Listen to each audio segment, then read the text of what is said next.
a championship standard, and that's what I'm looking for.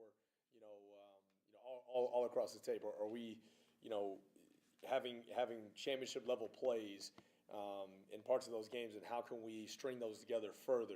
Tennessee's obviously one of the best teams in the country. Give them a ton of credit. Got a heck of a lot of talent on that roster, and did a great job with some schematic things as well. Some situations we put ourselves in as we kind of, it was about 7-0 until like you got to the second quarter. 7 minutes left was where I kind of felt like the wheels started to fall off a little bit. You can attribute that to a lack of execution. The biggest thing for me, going back watching the tape, and I felt it on the field, but something that was glaring was the field position. The field position absolutely destroyed us there in the second quarter and gave them some quick scores. Obviously, I got to be better managing the middle 8. 4th and 8, I went for it. Felt like we had a good play call.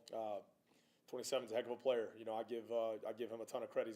He's going to be a top 10 pick in the draft, and he did what he did his thing on that fourth down play, and I got to have a better plan, to protect against guys like that, things we talked about during the week had some MAs in the game that we want back, that we cleaned out with our guys and flushed that out today. Those are things I really focused on. More so were the missed assignments, things that we had talked about all week, and then we saw the look, and maybe we didn't execute it as cleanly as we like, got that cleaned up with our kids today. Luke Laufenberg, Hustle Award recipients, guys that exemplified the brand and how to play the game fearless.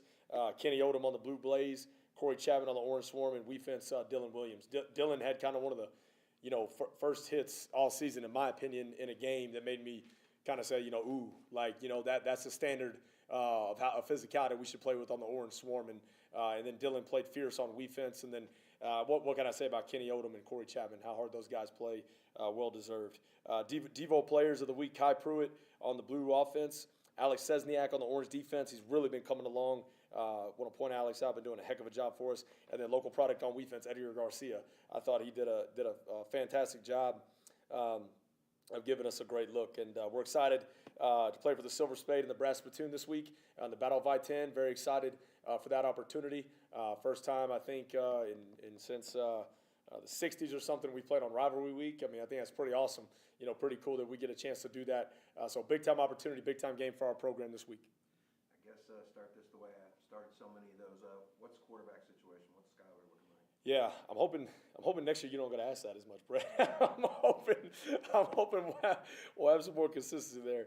Skyler's gonna be day to day. We're gonna evaluate him and see how it is. It's upper body injury. Anytime you have that on a thrower, that's something we got to look at. Medical staff's done a great job. Again, anytime you bring him up, I got to speak to his toughness. He wanted to go back in that game. And, I knew he was a tough kid. We recruited him, but you really don't truly know until you get into the fire. And this year, after the Louisiana Tech game and then going through this, he wanted to be back on that field at halftime. Was dang near fighting me to get back on that grass. Medical team cleared him. He went back out. Took another hit, unfortunately, and just felt like he couldn't give us everything that he wanted to. And so it's a day-to-day deal. We're gonna have to really evaluate that one and look at him, see how he's throwing.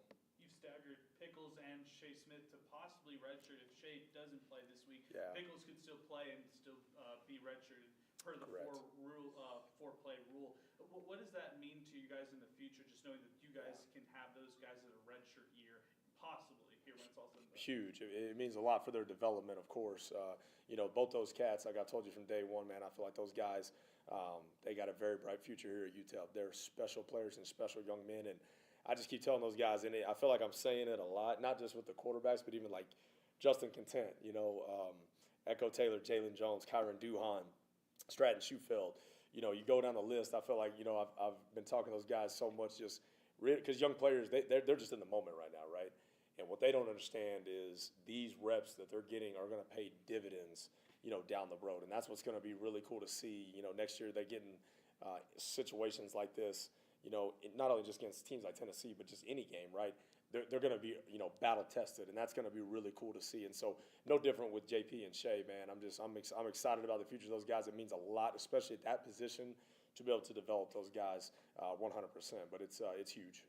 When you look at MSU, just what do you look at when you see the Aggies that could pose some challenges? Yeah, so they're extremely talented. They are like their running backs to me, that's the best running back room in this conference. I mean that with all my heart and soul. Like watching, coaches, we look at stats, no doubt, and you could just look at stats and maybe there's running backs that have higher yardage or so. I don't really know, to be honest with you. But like, I watch film, and as a football coach, those guys from number 4 to number 1, and forgive me the other young man's number, God dog, he's no disrespect to him because there's another kid that comes in there too that that spells him. I think he's talented as all get out. Forgive me on his name, but those young men run harder than most running backs we've seen on tape. I mean, they run violent, almost like a rabid Wolverine when they're running with the ball. It's almost like herky-jerky how hard they are running, and their rush offense is deadly. We have got to do a great job of fitting the run up. And I'll say this, you look at their pass stats, and you start to say, man, they're struggling throwing the ball. But again, as a coach, we watch tape. Those receivers can run. Though they ain't fooling nobody. Those guys can push it downtown. They've thrown more shots than any team in Conference USA this season. They may not have connected on as many as they'd like, but they've attempted more shots. They're number 1 in our league in throwing shots down the field. So what they do is they lure you up with that run game. You got to honor those 2 backs.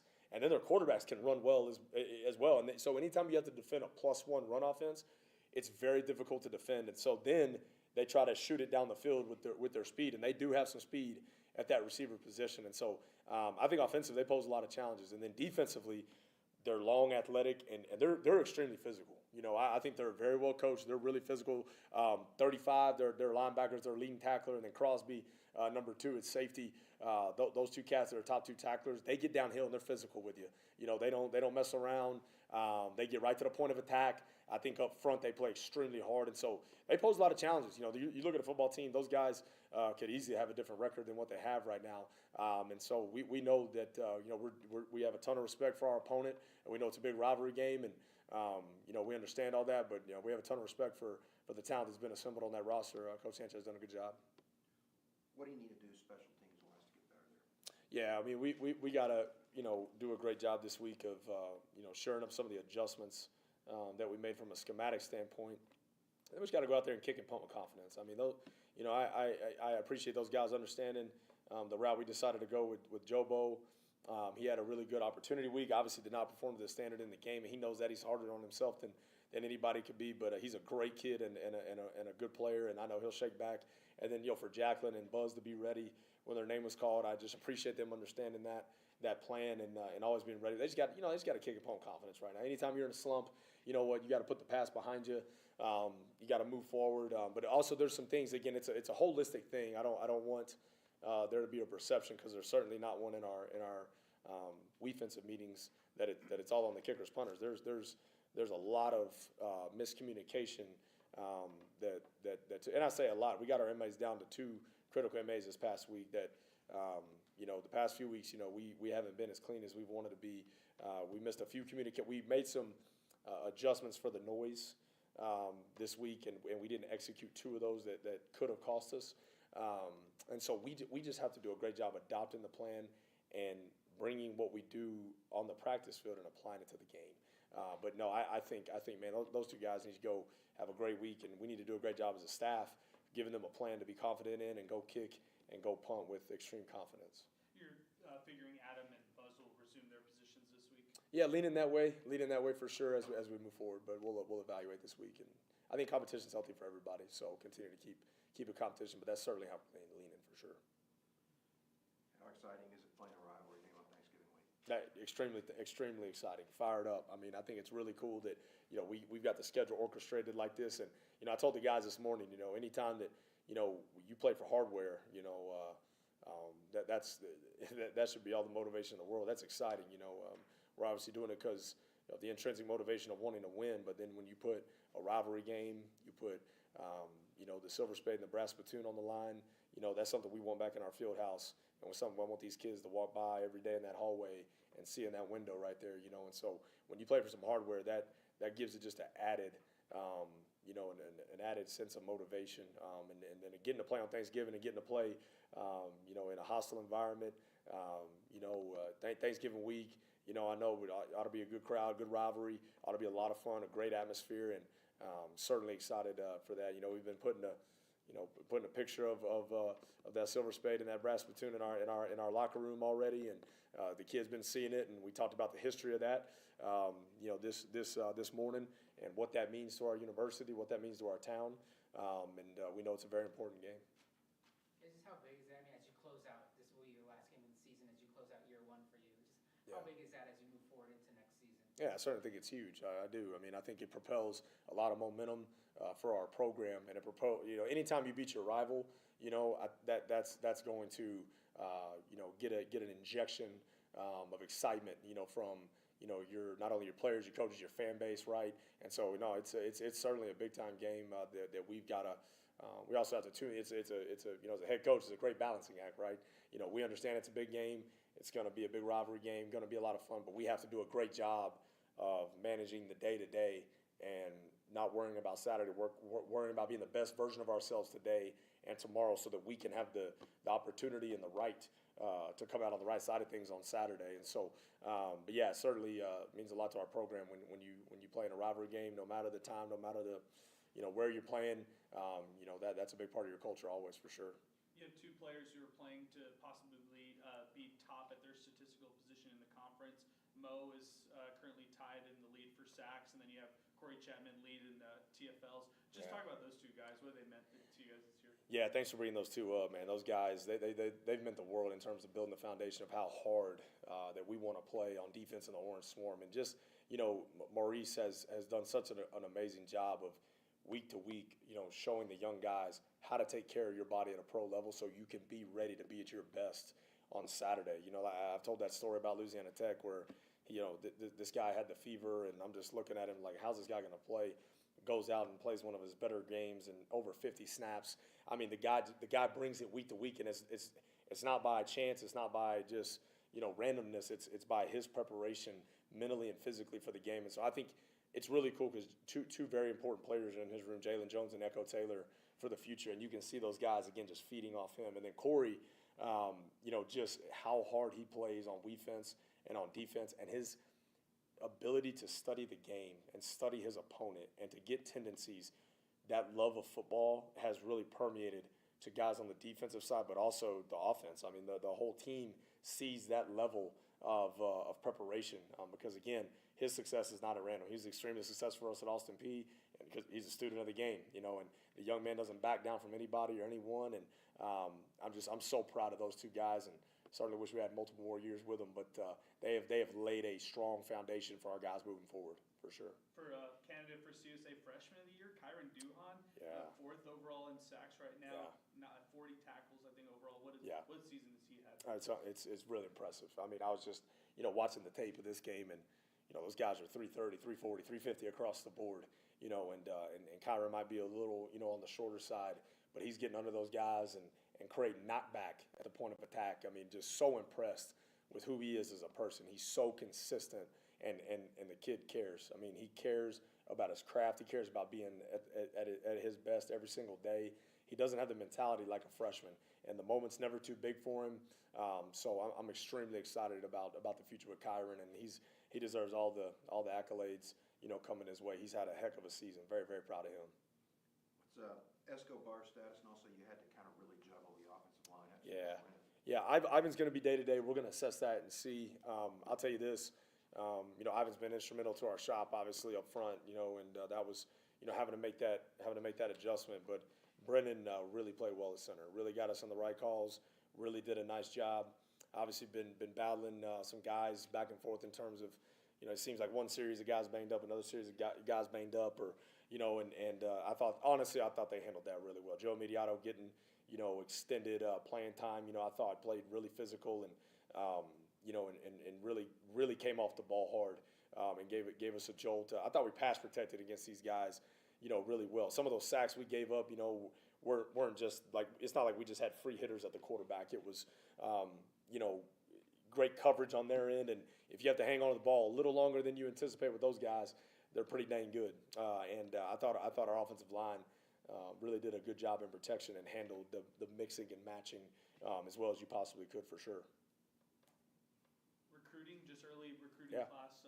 We've seen some of the players already commit so far. Can you give us a little primer on what to expect for recruiting? Yeah, it's a great question because this is the last OV weekend.